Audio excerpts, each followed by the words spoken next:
School के पहले दिन देश ने रिजल्ट के हिसाब से सबको स्पिरिट बीस्ट दी। क्लास में फर्स्ट रैंक लाने वाली मॉनिटर ने बिना एक पल सोचे एसएसएस रैंक की हेवनली डीमन सिल्वर स्नेक चुन ली, जबकि लास्ट रैंक पर रहने वाले मुझे सिर्फ एफ रैंक का एक ब्लैक बेयर मिला। लेकिन ज्यादा समय नहीं बीता कि एक्सट्रीम कोल्ड एपोकलिप्स आ गया और ब्लैक बेयर के साथ कॉन्ट्रैक्ट करने की वजह से मुझे उसका टैलेंट स्किल कोल्ड रेजिस्टेंस मिल गया। दूसरी तरफ मॉनिटर की चुनी हुई व्हाइट स्नेक अभी ग्रो भी नहीं कर पाई थी और एपोकलिप्स के पहले ही दिन ठंड से मर गई। शून्य से भी नीचे टेम्परेचर पहुंचने पर मॉनिटर ने बाकी क्लासमेट्स के साथ मिलकर मेरे ब्लैक बेयर पर हमला किया, यहाँ तक कि मेरे सामने ही उसके मांस का हॉट पॉट बनाकर खाने लगी। मैं बुरी तरह घायल होकर बर्फीले एपोकलिप्स में नफरत और पछतावे के साथ मर गया। लेकिन जब मैंने दोबारा आंखें खोली तो पाया कि मैं फिर से उसी दिन लौट आया हूँ जब स्पिरिट बीस्ट चुने जा रहे थे। जैसे ही मैं पिछली जिंदगी की तरह ब्लैक बेयर उठाने वाला था, मॉनिटर अचानक चिल्लाई, रुको! वह अपनी सीट से उठी, पूरे शरीर पर बर्फ जैसी सफेद और क्रिस्टल जैसी चमकती स्केल्स वाली व्हाइट स्नेक का बच्चा उठाकर मेरे सामने आई और बिना कुछ पूछे उसे मेरी बाहों में ठूंस दिया। फिर इस डर से कि कहीं मैं ब्लैक बेयर न ले लूं, उसने जल्दी से बॉक्स में अकेले पड़े ब्लैक बेयर को उठा लिया और बोली, व्हाइट स्नेक तुम्हारी, मुझे ब्लैक बेयर चाहिए। पूरी क्लास यह देकर दंग रह गई, यहाँ तक कि क्लास टीचर ने भी नाखुशी से भौहें सिकोड़ ली। आखिर व्हाइट स्नेक इस बार आए सभी स्पिरिट बीस्ट में सबसे प्योर ब्लड लाइन वाली थी, जिसकी एंशिएंट ब्लड लाइन कॉन्सेंट्रेशन पूरे 80% थी। कहा जाता था कि वह एंशिएंट हेवनली डीमन पाइथन की डिसेंडेंट थी, जबकि ब्लैक बेयर की ब्लड लाइन सिर्फ 20% थी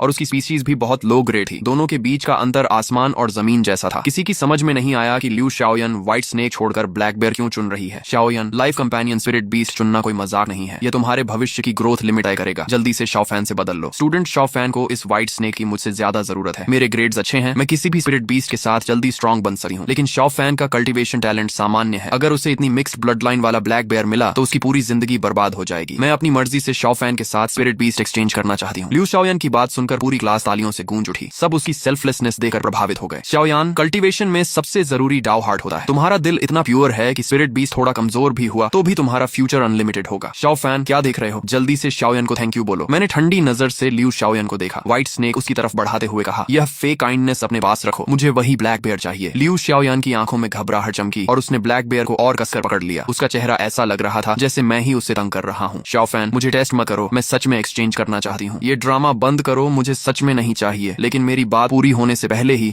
मेरी कलाई पर कुछ लिपट गया। अचानक तेज दर्द हुआ। नीचे देखा तो व्हाइट स्नेक ने मुझे काट लिया था। उसके छोटे छोटे दांत मेरी त्वचा में धंस गए और ताजा खून बाहर निकल आया। व्हाइट स्नेक ने अपनी दो मुंही जीभ निकालकर मेरी स्किन को हल्के हल्के चाटा। बात करते करते उसने मेरे साथ अपनी मर्जी से ब्लड लाइन कॉन्ट्रैक्ट कर लिया और वह भी life and death shared contract. पूरी क्लास मेरी तरफ देखकर हूटिंग करने लगी। हमें लगा शाओफैन बेवकूफी कर रहा है, इसलिए व्हाइट स्नेक नहीं ले रहा, लेकिन असल में तो ड्रामा कर रहा था। ऊपर से कह रहा था व्हाइट स्नेक वापस कर दो और इधर जल्दी से कॉन्ट्रैक्ट भी कर लिया, कहीं ल्यू शाओयान अपना फैसला बदल न दे। कचरा इंसान ऊपर से दिखावा भी करता है। कॉन्ट्रैक्ट के बाद व्हाइट स्नेक चक्कर खाकर सो गई। मैं आसपास की बातें सुनकर अंदर ही अंदर गुस्से से भर गया। उन्हें क्या पता मैं सच में इस बेकार व्हाइट स्नेक को नहीं चाहता था। जबरदस्ती कॉन्ट्रैक्ट हो जाने के बाद मैं सबकी तिरछी नजरों को नजरअंदाज करते हुए चुपचाप अपनी सीट पर जाकर बैठ गया। सिर्फ मैं जानता था कि अभी सब जिस व्हाइट स्नेक को ट्रेजर समझ रहे हैं, सिर्फ 15 दिन बाद वही एक बेकार बोझ बन जाएगी। लेकिन जब मैंने ल्यू शाओयन की तरफ देखा तो मुझे अचानक सब समझ आ गया। जिस पल उसने व्हाइट स्नेक छोड़कर मुझसे ब्लैक बेयर छीनने की कोशिश की, उसी पल मुझे यकीन हो गया कि मेरी तरह वह भी रीबर्थ लेकर वापस आई है। पिछली जिंदगी में ल्यू शाओयान ने व्हाइट स्नेक चुनी थी और मेरे हिस्से में सिर्फ किसी के द्वारा न चुना गया ब्लैक बेयर आया था। लेकिन सिर्फ 15 दिन बाद एक्सट्रीम कोल्ड एपोकलिप्स आ गया। पूरी दुनिया -50 डिग्री की जानलेवा ठंड में डूब गई। धरती एक विशाल फ्रीजर बन गई। हाई ब्लड लाइन वाली व्हाइट स्नेक को दूसरी स्पिरिट बीस्ट की तुलना में ग्रो होने में बहुत ज्यादा समय चाहिए था। एपोकलिप्स के पहले ही दिन वह ठंड से मर गई। लेकिन मेरा ब्लैक बेयर, जिसे मैंने पूरे प्यार से पाला था, एडल्ट स्टेज में पहुंच चुका था और उसने टैलेंट स्किल शेयरिंग अवेकन कर लिया था। -50 डिग्री की ठंड में उसने अपना टैलेंट स्किल कोल्ड रेजिस्टेंस मेरे साथ शेयर किया। इसलिए पूरे एपोकलिप्स में मैं सबसे कम ठंड महसूस करने वाला इंसान बन गया। मैं स्कूल की एबिलिटी यूजर टीम के साथ सप्लाईज ढूंढने बाहर जाता था। रास्ते में ल्यू शाओयान कई बार ब्लैक बेयर को बहकाती रही कि वह मुझसे कॉन्ट्रैक्ट तोड़कर उसका लाइफ कंपेनियन बन जाए, लेकिन ब्लैक बेयर ने हर बार उसे ठुकरा दिया। बार बार रिजेक्ट होने के बाद ल्यू शाओयान गुस्से से पागल हो गई और सबको कहने लगी कि ब्लैक बेयर का मांस खाने से भी कोल्ड रेजिस्टेंस मिल सकती है। फिर एक दिन सप्लाईज ढूंढने के दौरान उसने बाकी लोगों के साथ मिलकर मुझे और ब्लैक बेयर दोनों को मार डाला। इंसानों को खाकर जिंदा रहने वाले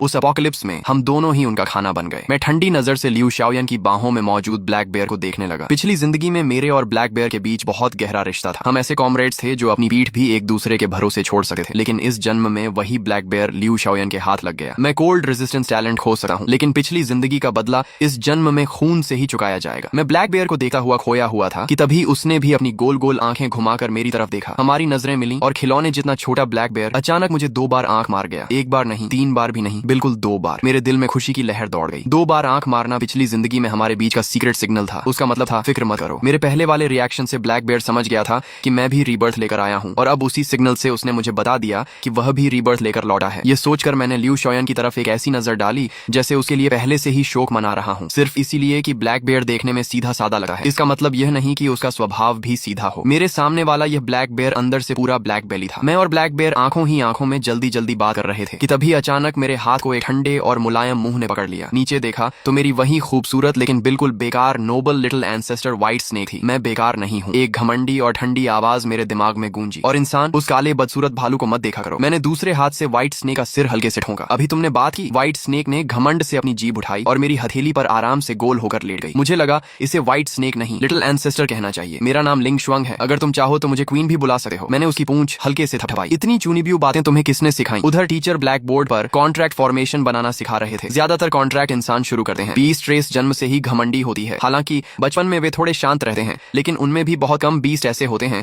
जो किसी पसंदीदा इंसान को देकर खुद कॉन्ट्रैक्ट शुरू करते हैं। इंस्ट्रक्शंस खत्म होने के बाद पूरी क्लास अपने अपने स्पिरिट बीस्ट के साथ कॉन्ट्रैक्ट करने लगी। मेरे अलावा अगर किसी ने अपनी आंखों से नहीं देखा होता तो कौन मानता कि एक एंशिएंट हेवनली डीमन ने मुझे जबरदस्ती कॉन्ट्रैक्ट कर लिया। लिंग शुआंग, तुमने खुद मेरे साथ कॉन्ट्रैक्ट क्यों किया? वह औरत बहुत बदबू करती है। बदबू? लियू शाओयान तो स्कूल की ब्यूटी क्वीन है। पता नहीं कितने लड़के उसके पीछे घूमते हैं। उन सब की नाक खराब है, आत्मा भी खराब है, दिमाग भी। तो मैं, मेरी बाहों में पड़ी व्हाइट स्नेक मेरी स्लीव में सिर छिपाते हुए थोड़ा झेम कर बोली, ठीक ठाक। मैं खाली समय में उसकी चमकदार स्केल्स को उंगलियों से सहलाने लगा। उसकी बर्फ जैसी ठंडी स्केल्स हैरानी से बहुत स्मूथ थी, बिल्कुल सबसे महंगे सिल्क जैसी। कभी मैं उसकी जीभ छूता, कभी उसका शरीर। आखिर में खुद को रोक नहीं पाया और उसकी पतली खूबसूरत टेल पकड़ ली। सुना था सांप की पूंछ नहीं छूनी चाहिए, लेकिन यह तो अभी बेबी स्नेक है, शायद कोई बात नहीं होगी। जैसे ही मैंने उसकी टेल पकड़ी, लिंग शुआंग का पूरा शरीर बिजली लगने जैसा अकड़ गया। उसकी सफेद स्केल्स के बीच की स्किन गुलाबी हो गई। रुको, तुम बदमाश, तुमने मेरी इज्जत पर हाथ डाला। इस समय वह बिल्कुल उस लड़की जैसी लग रही थी जिसका किसी ने फायदा उठा लिया हो। मैंने बिना कुछ हुआ जैसा चेहरा बनाकर हाथ पीछे कर लिया। छोटू, दिमाग में इतनी गंदी बातें मत लाया करो। लिंग शुआंग गुस्से से रोने जैसी हो गई। उसकी आंखों में पानी भर आया और उसने मुंह फेर लिया। अब उसने मुझसे बात करना ही बंद कर दिया। उधर लियू शाओयान ने सबसे पहले कॉन्ट्रैक्ट फॉर्मेशन पूरा किया। उसके चेहरे पर खुशी की चमक आई और उसने ब्लैक बेयर के साथ कॉन्ट्रैक्ट शुरू किया। फॉर्मेशन ने ब्लैक बेयर को घेर लिया और तेजी से घूमने लगा, लेकिन फॉर्मेशन के अंदर ब्लैक बेयर ने अपनी स्पिरिचुअल पावर से चुके से उसमें दो छोटे बदलाव कर दिए। साधारण इक्वल कॉन्ट्रैक्ट बिना किसी को पता चले मास्टर सर्वेंट कॉन्ट्रैक्ट में बदल गया। फर्क सिर्फ इतना था कि मास्टर ब्लैक बेयर था और सर्वेंट लियू शाओयान। ये वही फॉर्मेशन था जो पिछली जिंदगी में मैं और ब्लैक बेयर एक एंशिएंट रूइंस में खोज कर लाए थे। मुझे उम्मीद नहीं थी कि इस जन्म में वह इसी ट्रैप से लियू शाओयान को फंसा देगा। कॉन्ट्रैक्ट पूरा होने के बाद ब्लैक बेयर ने मेरी तरफ देकर गर्व से मुस्कुराया। मैंने चुके से मेज के नीचे हाथ ले जाकर उसे थम्स अप दिखा दिया। इसलिए कहते हैं, दुनिया में किसी को नाराज कर लो, लेकिन सीधे सादे इंसान को कभी मत करना। इंसान, तुम बहुत बुरे हो। मेरे कानों में फिर वही नाराज आवाज आई। मेरी चुनी ब्यू, घमंडी शर्मीली लिटिल स्नेक फिर शुरू हो गई थी। मैंने क्या किया? मैं उसकी ठंडी स्केल्स पर उंगली से हल्के हल्के टैप करने लगा। तुमने मेरी टेल छुई और अब दूसरी औरत से आंखों आंखों में बातें कर रहे हो। ऊपर से वह काली बदसूरत भालू। जितना लिंग शुआंग बोलती गई उतनी ही ज्यादा दुखी होती गई। मैंने मन ही मन सांस छोड़ी। लगता है ये छोटी सी जलने वाली पॉसेसिव स्नेक ही है। कुछ देर बाद पूरी क्लास ने कॉन्ट्रैक्ट पूरा कर लिया। टीचर ने सबको कल्टीवेशन रिसोर्सेज बांटे। मैंने सिर्फ एक स्नैक अपने लिए रखा और बाकी सारे लिंग शुआंग को खिला दिए। पूरे 19 स्नैक्स उसने एक एक करके इतनी तेजी से खा लिए कि क्लास से बाहर निकलने से पहले ही सब खत्म हो गए। सब लोग मुझे देखकर हैरान रह गए। शाओ फैन पागल हो गया है। पूरे हफ्ते का कल्टीवेशन रिसोर्स उसने व्हाइट स्नेक को खिला दिया। क्या इसने क्लास में ध्यान नहीं दिया? स्पिरिट बीस्ट धीरे ग्रो करते हैं, इतना जल्दी फीड नहीं करना चाहिए। स्पिरिचुअल स्टोन्स तो खुद कल्टीवेट करने के लिए होते हैं। व्हाइट स्नेक ने इसके साथ कॉन्ट्रैक्ट करके अपनी किस्मत खराब कर ली। यहाँ तक कि टीचर भी नाराज हो गए। कुछ स्टूडेंट्स ध्यान दें, स्नैक्स हर महीने लिमिटेड क्वांटिटी में मिलते हैं। अगर बर्बाद कर दिए तो स्कूल एक्स्ट्रा नहीं देगा। मैंने सिर्फ इतना कहा। जी पता है, सच कहूँ तो पिछली जिंदगी में भी मैं ब्लैक बेयर के साथ रिसोर्सेज खुलकर शेयर करता था। बाकी स्टूडेंट्स 4:1 रेशियो रखते थे, लेकिन मैं हमेशा आधा आधा बांटा था। मेरे लिए हम दोनों बराबर के कॉमरेड्स थे, लेकिन ब्लैक बेयर को भी मैंने कभी इतना नहीं खिलाया जितना इस व्हाइट स्नेक को। यहाँ रेशियो था 19 वीक। सिर्फ बाकी लोग ही नहीं, मुझे भी लग रहा था कि मैं कुछ ज्यादा कर रहा हूँ। लेकिन तभी मुझे याद आया कि व्हाइट स्नेक ने मेरे साथ ब्लड लाइन कॉन्ट्रैक्ट किया है। साधारण इक्वल कॉन्ट्रैक्ट में अगर एक मर जाए तो दूसरे पर कोई असर नहीं पड़ता,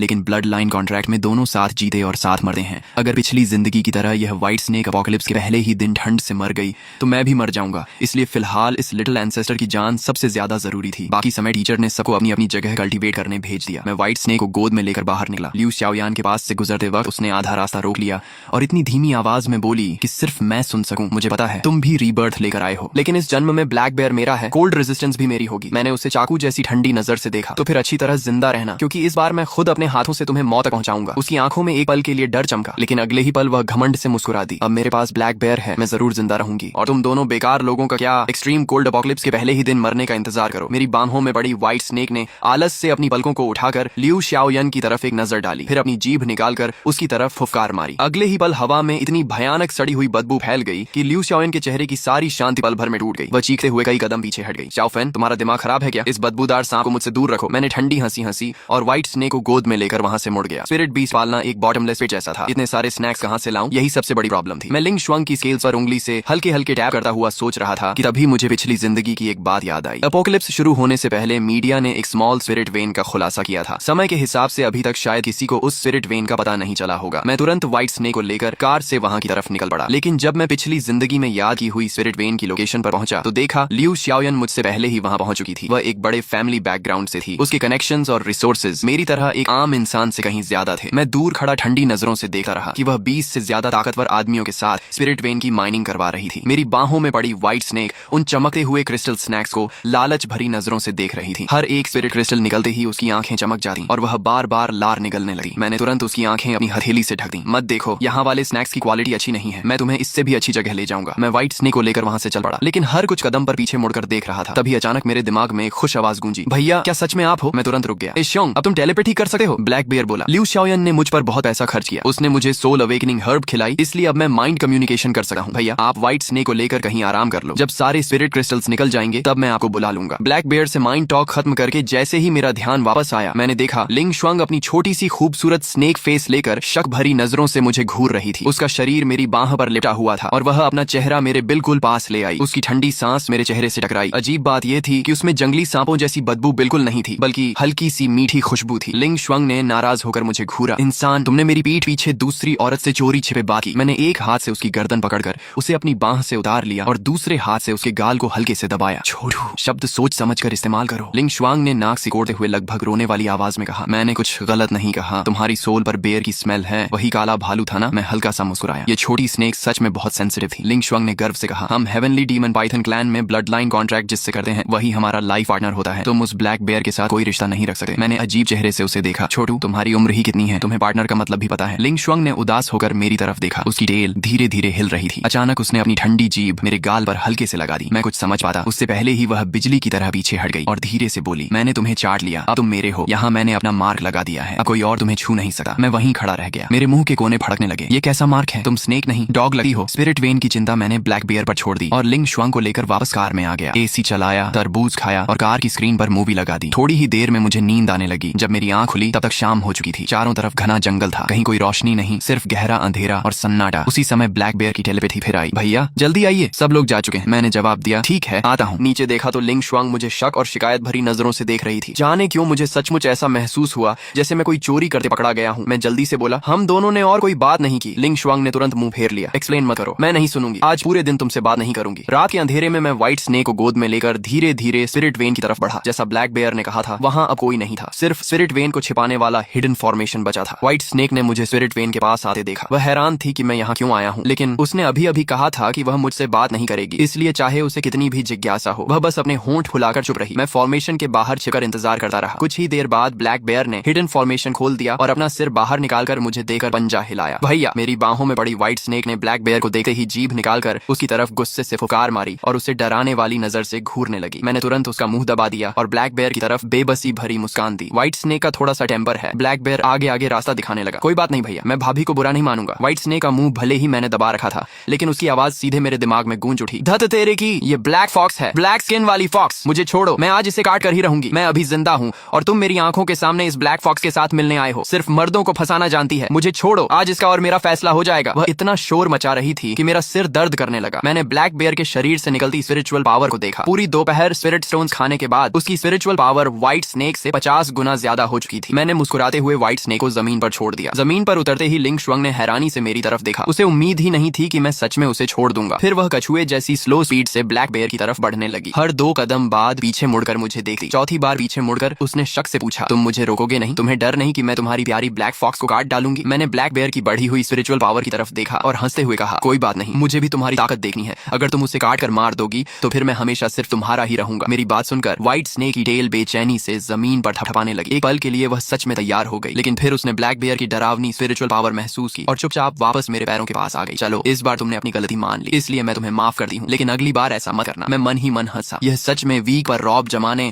और स्ट्रॉन्ग से डरने वाली स्नेक थी। ब्लैक बेयर ने स्पिरिट स्टोन्स के ढेर को 3 हिस्सों में बांट दिया। एक बहुत छोटा ढेर उसने अपने लिए रखा, एक छोटा ढेर मेरी तरफ किया और बाकी पूरा पहाड़ जैसा ढेर अलग रख दिया। लिंग शुआंग की आंखें उस बड़े ढेर पर टिक गईं और जलन भरी आवाज में बोली, ये ब्लैक स्किन वाला तुम्हारे लिए तो बहुत जेनरस है। ब्लैक बेयर ने छोटे ढेर की तरफ इशारा किया, भैया ये आपके कल्टीवेशन के लिए काफी होगा। फिर उसने सबसे बड़े ढेर की तरफ इशारा किया, और ये सब भाभी के लिए। लिंग शुआंग फिर चिल्लाने लगे, इंसान, ये ब्लैक स्किन वाला तुम पर नहीं मुझ पर इंप्रेशन जमाना चाहता है। मैंने उसकी पेशानी पर हल्की सी चपत लगाई, तुम्हें लव डिजीज हो गई है क्या? हर बात में रोमांस ही दिखता है। लिंग शुआंग नाराज होकर चुप हो गई। मैंने ब्लैक बेयर से पूछा, मैंने पूरा स्पिरिट वेन खाली कर दिया है, लियू शाओयान तुम्हें नुकसान तो नहीं पहुंचाएगी? ब्लैक बेयर हंस पड़ा, भैया अब वो औरत मेरी हर बात मानती है। अगले दिन लियू शाओयान खाली हो चुके स्पिरिट वेन को देखकर दंग रह गई। तुमने सारे स्पिरिट स्टोन्स खा लिए? ब्लैक बेयर ने सिर हिलाया, इतना छोटा स्पिरिट वेन तो मेरे लिए स्नैक्स जैसा था। तुमने ही तो कहा था कि आधे महीने में कोल्ड रेजिस्टेंस टैलेंट अवेकन करना है। मुझे लगा है मैं अवेकनिंग की सीमा तक पहुंच गया हूँ। यह सुनकर लियू शाओयान ने राहत की सांस ली, लेकिन फिर भी शिकायत करने लगी, इतने सारे स्पिरिट स्टोन्स खाने के बाद भी तुम्हारी स्पिरिचुअल पावर इतनी कम क्यों बढ़ी? तुम्हारी ब्लड लाइन बहुत लो है। ब्लैक बेयर ने मुंह बनाकर कहा, अगर मेरी ब्लड लाइन इतनी बुरी लगती थी तो शुरू में मुझे चुनती ही क्यों? अब मुझे बहुत प्रेशर महसूस हो रहा है। इतना प्रेशर रहेगा तो शायद मेरा टैलेंट अवेकन ही ना हो। लियू शाओयान को पता था कि आधे महीने बाद ब्लैक बेयर का टैलेंट कितना कीमती होगा। ये सुनते ही वह घबरा गई। नहीं नहीं, मेरा वो मतलब नहीं था। अगर मुझे तुम पसंद नहीं होते तो मैं तुम्हें चुनती ही क्यों? बताओ तुम्हें और क्या चाहिए? ब्लैक बेयर बोला, कल्टीवेशन के लिए स्नैक्स चाहिए, बस 10 ट्रक भरकर स्पिरिट स्टोन्स भिजवा दो। लियू शाओयान की आंखें फैल गईं। 10 ट्रक? ब्लैक बेयर बोला, अगर 10 ट्रक मिल गए तो शायद मैं एक और हायर लेवल टैलेंट अवेकन कर लूं, 10 माइल फ्रॉस्ट डोमेन, जिससे 10 किलोमीटर के अंदर सभी लोगों को कोल्ड रेजिस्टेंस मिल जाएगी। ये सुनते ही लियू शाओयान की आंखों में लालच चमक उठा। अगर अपोकलिप्स के समय वह पूरे शहर को ठंड से बचा सके तो वह क्वीन से कम नहीं होगी। उसने दांत भींचकर कहा, ठीक है, मैं तुम्हारे लिए 10 ट्रक लेकर आऊंगी। अपोकलिप्स आने वाला था, इसलिए उसके लिए पैसा अब सिर्फ बेकार कागज था। हालांकि उसका परिवार बहुत अमीर था, लेकिन किसी ने भी उसकी एक्सट्रीम कोल्ड अपोकलिप्स वाली बात पर भरोसा नहीं किया। सबको लगा वह पागल हो गई है, और एक लो ब्लड लाइन वाले ब्लैक बेयर पर इतना पैसा खर्च करना बेवकूफी है। घर वालों ने मदद करने से मना कर दिया, इसलिए उसने अपना घर, गाड़ी, सारे लग्जरी बैग्स, ज्वेलरी और बचपन से मिली हर कीमती चीज बेच दी। जब मैं स्कूल में दोबारा उससे मिला तो वह पुराने कपड़े पहन रही थी। लंच में सिर्फ सूखी रोटी और लाओ गान मा सॉस खा रही थी। स्पष्ट था कि उसने अपनी पूरी दौलत ब्लैक बेयर पर लुटा दी थी। लेकिन उसे क्या पता था कि जिन 10 ट्रक स्पिरिट स्टोन्स के लिए उसने अपनी पूरी संपत्ति बेच दी, उनमें से ब्लैक बेयर ने सिर्फ थोड़ा सा हिस्सा खुद रखा था। बाकी के 99.99% स्पिरिट स्टोन्स मेरे और व्हाइट स्नेक के पास पहुंच चुके थे। मैं सिर्फ 1-2 स्पिरिट स्टोन्स खुद इस्तेमाल करता था ताकि स्पिरिचुअल पावर चलाना न भूल जाऊं। बाकी सब व्हाइट स्नेक को खिला देता था। व्हाइट स्नेक स्पिरिट स्टोन्स इतनी तेजी से अब्सॉर्ब करती थी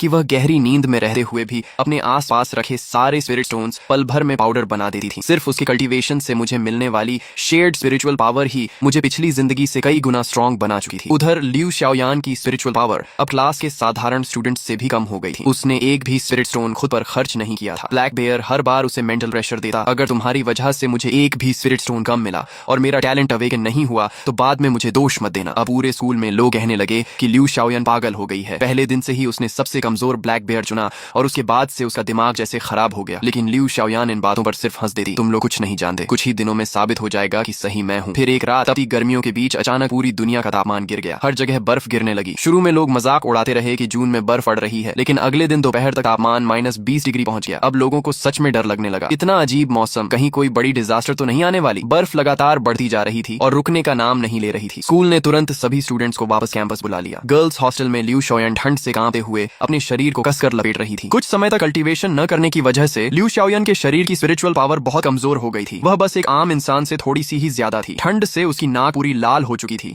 और वह लगातार टिश्यू से अपनी बहती नाक पोंछ रही थी। वह कांपते हुए ब्लैक बेयर की तरफ देखने लगी। ब्लैक बेयर, तुम्हारा टैलेंट अवेकन हुआ या नहीं? ब्लैक बेयर जमीन पर आराम से स्नैक्स चबाता रहा। 10 दिन बीत चुके थे। अब उसका शरीर पहले से कई गुना बड़ा हो चुका था और वह लगभग अडल्ट स्टेज में पहुंच गया था। उसने बिना जल्दी किए कहा, इतनी जल्दी मत करो, बस होने ही वाला है। लियू शाओयान के मन में धीरे धीरे शक पैदा होने लगा। पिछली जिंदगी में शाओ फैन तो बस एक गरीब लड़का था। चाहे वह कितने भी रूइंस एक्सप्लोर करता, ब्लैक बेयर को ज्यादा स्नैक्स नहीं खिला सकता था। फिर भी उस समय ब्लैक बेयर ने टैलेंट अवेकन कर लिया था। इस बार मैंने उससे कहीं ज्यादा रिसोर्सेज दिए हैं, फिर भी टैलेंट क्यों अवेकन नहीं हो रहा? उसने ब्लैक बेयर की तरफ घूर कर पूछा। ब्लैक बेयर, तुम मुझसे कुछ छिपा तो नहीं रहे? ब्लैक बेयर ने नाराज होकर कहा, मैं इतनी मेहनत से कल्टीवेशन किसके लिए कर रहा हूँ और अब तुम मुझ पर ही शक कर रही हो? असल में मेरा टैलेंट पूरी तरह अवेकन नहीं हुआ है, लेकिन मैं अभी से तुम्हारे साथ थोड़ा सा हीट शेयर कर सकता था, लेकिन अब लगता है कि तुम्हारे दिए हुए स्नैक्स तुम्हें ही वापस कर दूं। मुझे उनकी जरूरत नहीं। मेरे पूरे शरीर पर मोटी फर है। तुम्हारे स्नैक्स के बिना भी मैं ठंड से नहीं मरूंगा। लियू शाओयान तुरंत घबरा गई। नहीं, मेरी गलती थी, मैंने गुस्से में बोल दिया था। स्नैक्स तुम ही रखो, तुम्हारा टैलेंट अवेकन होना सबसे ज्यादा जरूरी है। ब्लैक बेयर ने ठंडी आवाज में फूंक काटते हुए फिर से स्पिरिट स्टोन्स खाना शुरू कर दिया। स्पिरिट स्टोन्स खाते खाते उसने जानबूझकर बहुत ही थोड़ी सी गर्मी लियू शाओयान के शरीर में भेजी, सिर्फ इतनी कि वह असली अपोकलिप्स आने से पहले ठंड से मर न जाए। शरीर में हल्की सी गर्माहट महसूस होते ही लियू शाओयान का शक फिर खत्म हो गया। कॉन्ट्रैक्ट बनने के बाद चाहे इंसान कल्टीवेशन करे या स्पिरिट बीस्ट, दोनों की स्पिरिचुअल पावर का 10वां हिस्सा अपने पार्टनर को मिलता है। ब्लैक बेयर हमेशा लियू शाओयान को बहुत कम स्पिरिचुअल पावर देता था, इसलिए उसे लगता था कि ब्लैक बेयर ने खुद भी ज्यादा स्पिरिचुअल पावर अब्सॉर्ब नहीं की। लेकिन उसे यह नहीं पता था कि वजह यह नहीं थी। असल वजह यह थी कि दोनों के बीच मास्टर सर्वेंट कॉन्ट्रैक्ट था। ब्लैक बेयर चाहे जितनी स्पिरिचुअल पावर देना चाहे या बिल्कुल न देना चाहे, सब कुछ उसकी अपनी मर्जी पर निर्भर था। उधर दूसरी डॉर्मेटोरी में मैं बेड के सहारे बैठकर प्रोजेक्टर स्क्रीन पर मूवी देख रहा था। कमरे के सारे स्पिरिट स्टोन्स पूरी तरह अब्सॉर्ब होकर पाउडर बन चुके थे, लेकिन व्हाइट स्नेक अभी भी गहरी नींद में थी। अब वह अनजाने में बेबी स्टेज से निकलकर पूरी तरह एडल्ट स्पिरिट बीस्ट बन चुकी थी। उसका शरीर पानी के ड्रम जितना मोटा हो गया था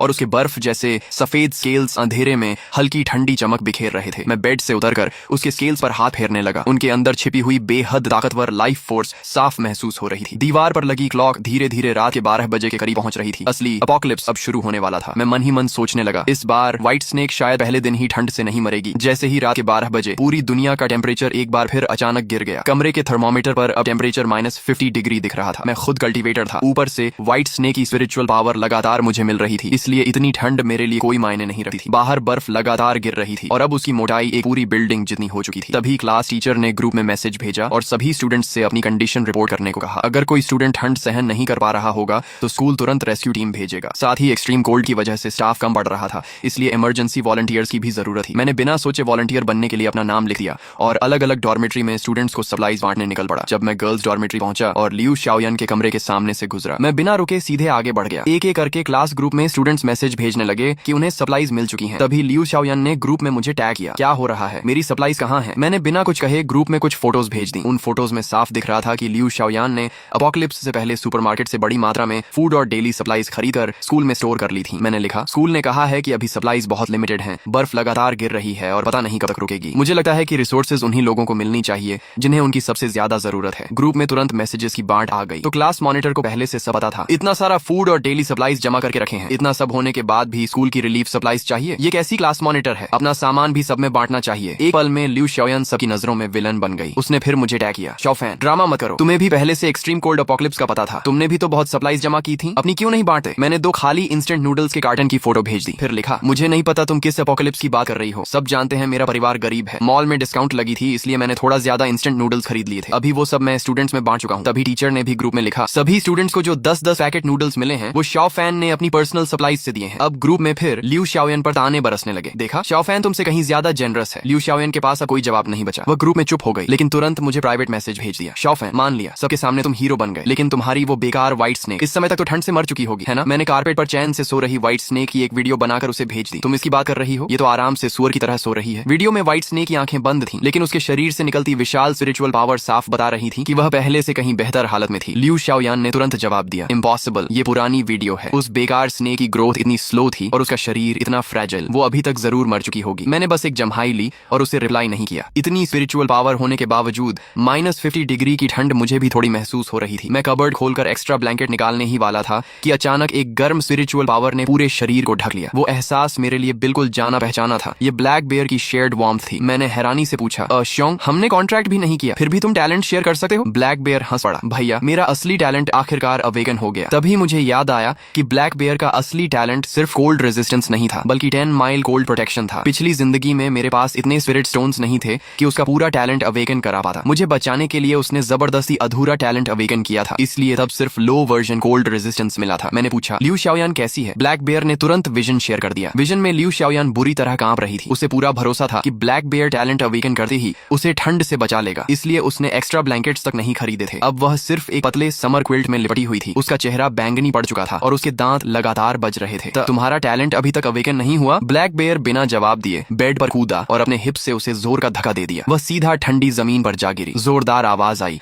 और न जाने उसकी कितनी हड्डियां टूट गईं। दर्द से तड़पते हुए उसने चिल्लाकर पूछा, तुमने ये क्या किया? ब्लैक बेयर शांत स्वर में बोला, एक गुड न्यूज है, मेरा टैलेंट अवेकन हो गया। ये सुनते ही लियू शाओयान की आंखें चमक उठी। जल्दी अपना टैलेंट मेरे साथ शेयर करो, मैं ठंड से मर जाऊंगी। ब्लैक बेयर मुस्कुराया, मैंने कब कहा कि मैं तुम्हें शेयर करूंगा? लियू शाओयान चीख पड़ी, मैं तुम्हारी मास्टर हूँ। मैंने अपनी सारी प्रॉपर्टी बेचकर तुम्हें इतने स्पिरिट स्टोन्स खिलाए, तुम्हारी हिम्मत कैसे हुई? फिर उसने कॉन्ट्रैक्ट पावर एक्टिवेट करने की कोशिश की, लेकिन अगले ही पल उसका चेहरा सफेद पड़ गया। कॉन्ट्रैक्ट से उसे कोई पावर ही नहीं मिली। ब्लैक बेयर हंसा, जरा ध्यान से देखो हमारे बीच किस तरह का कॉन्ट्रैक्ट है। लियू शाओयान ने कॉन्ट्रैक्ट दोबारा चेक किया, तभी उसे दिखा कि फॉर्मेशन की 2 लाइंस बदल दी गई थी। ब्लैक बेयर बोला, देख लिया, ये इक्वल कॉन्ट्रैक्ट नहीं, मास्टर सर्वेंट कॉन्ट्रैक्ट है और मास्टर मैं हूँ, तुम नहीं। तुम मेरे टैलेंट की हकदार नहीं हो। लियू शाओयान जमीन पर जड़ होकर बैठ गई। तुम भी रिबॉर्न हुए हो? ब्लैक बेयर बोला, सिर्फ मैं नहीं, शाओफैन भैया भी रिबॉर्न हुए हैं। पिछली जिंदगी तुमने लोगों के साथ मिलकर हमें मारकर हमारा मांस खाया था, अब हमारी बारी है हिसाब चुकता करने की। लियू शाओयान डर गई, लेकिन फिर भी बोली, तो क्या हुआ? शाओफैन ने उस बेकार व्हाइट स्नेक से ब्लड लाइन कॉन्ट्रैक्ट किया है, जैसे ही व्हाइट स्नेक मरेगी शाओफैन भी मर जाएगा। ब्लैक बेयर ने उसकी बात का कोई जवाब नहीं दिया और मुड़कर चला चला गया। एक्सट्रीम कोल्ड अपोकलिप्स पूरी तरह शुरू हो चुका था। दुनिया भर में अब टेम्परेचर पब्लिक नहीं किया जा रहा था। पिछली जिंदगी की तरह इलेक्ट्रिसिटी, वाटर सप्लाई और इंटरनेट पूरी तरह कोलैप्स हो चुके थे। उस रात बहुत से लोग सोए लेकिन दोबारा कभी नहीं उठे। 5 दिन और बीत गए। स्कूल का पूरा ऑर्डर टूट चुका था। कई स्टूडेंट्स के पास फूड खत्म हो चुका था और वे दूसरे डॉर्मिटोरी लूटने लगे थे। कुछ स्ट्रॉन्ग अवेकेंड स्टूडेंट्स ने मुझे भी टारगेट बनाया। मैंने अपनी स्ट्रेंथ का अंदाजा लगाया। ब्लैक बेयर की कोल्ड प्रोटेक्शन और व्हाइट स्नेक से मिली विशाल स्पिरिचुअल पावर के साथ अब स्कूल के कई टीचर्स भी मेरा मुकाबला नहीं कर सकते थे। चाहे सामने कितने भी लोग आ जाएं, मुझे कोई डर नहीं था। दरवाजे पर लगातार जोर जोर से नॉक होने लगी। मैंने हथेली में स्पिरिचुअल पावर जमा कर ली, लेकिन मेरे अटैक करने से पहले ही कमरे के अंदर से एक विशाल एनर्जी वेव बाहर फट पड़ी। सिर्फ आवाज सुनकर ही मैं समझ गया